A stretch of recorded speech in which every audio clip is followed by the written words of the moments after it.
market update, and we're going to talk about a couple topics today. We're going to talk about the art of following up, and I'm still working on it after 33 years in this business. My name is Michael Ross with Grand Rapids Realty, and today we are going to talk about the follow-up process and then some of the things that you need to know about, like following up with clients regarding real estate.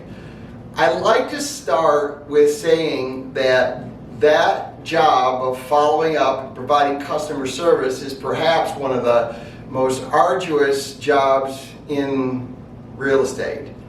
And it is a game of tag, make no mistake. You have to take and figure out what the client is doing, when they're doing it, why they're doing it. Make notes, pay attention, and play tag. It's like everybody has good days and bad days, and you got to figure out your client. One of the biggest things that you have in your arsenal is the common ground of where they're at already, their living situation already. Are they renting? Are they in a principal primary residence? When is their lease up? Are they moving closer to a job? Would like to go to their church a little bit? What is driving that move?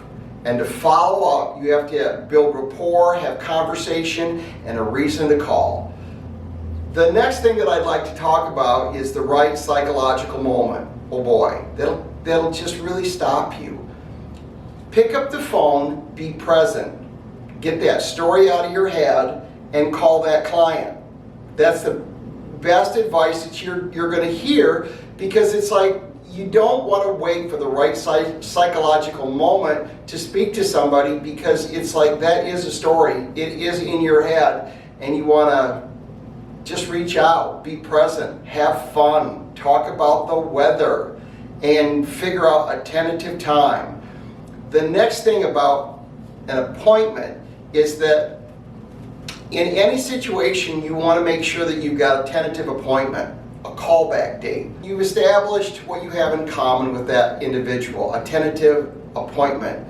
And it's like when you even set that appointment, let's say that you had like a 6 p.m. appointment, that you already talked to the customer, you know kind of what the groundwork is. Call them and tell them that you're going to be late, 2 minutes late. Hi Bob, I just wanted to let you know that I'm kind of running a little bit late. I should only be a couple of minutes. I just want to know if they're home. I just want to know if they're home, if they're expecting me. Are we on track? Do they know that I'm coming? Because everybody's busy, running like a son of a gun. So it's your job to take their temperature, figure out the best tactic, and one of them is to confirm that appointment. The heart of follow-up is nothing more than phone, text, email. There's sophisticated software now where you can make a recording and you can voice drop thousands of calls at a time on a recorded message. And then there's the proverbial snail mail, which I don't think that that's a bad thing. No, hard mail is expensive. I recommend that you do it. There's nothing better than a handwritten note to somebody, an appointment verification. If they get it, they'll take your business card and throw it in the trash. But by gosh, nobody does that, right?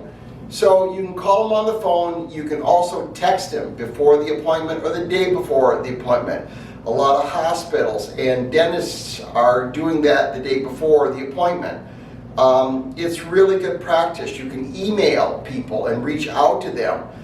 And it really takes a minute or two to think and figure out exactly what that person likes to communicate with. Are they a text person? Are they a hard mail person?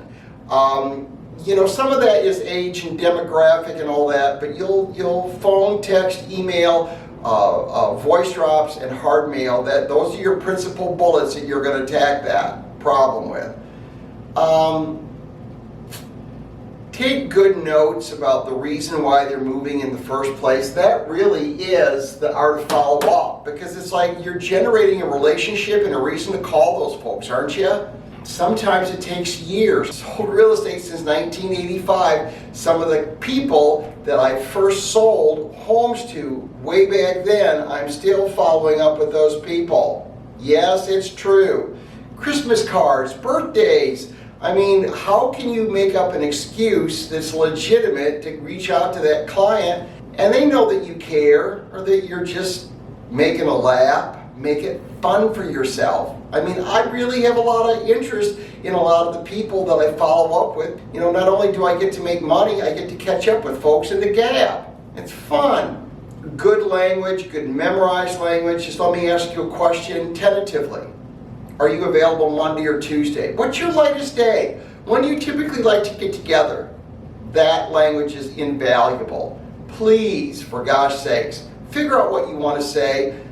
Put some notes down. Get into that. Get into figuring out how you can communicate with that client in such a way and provide service, provide value, provide insight.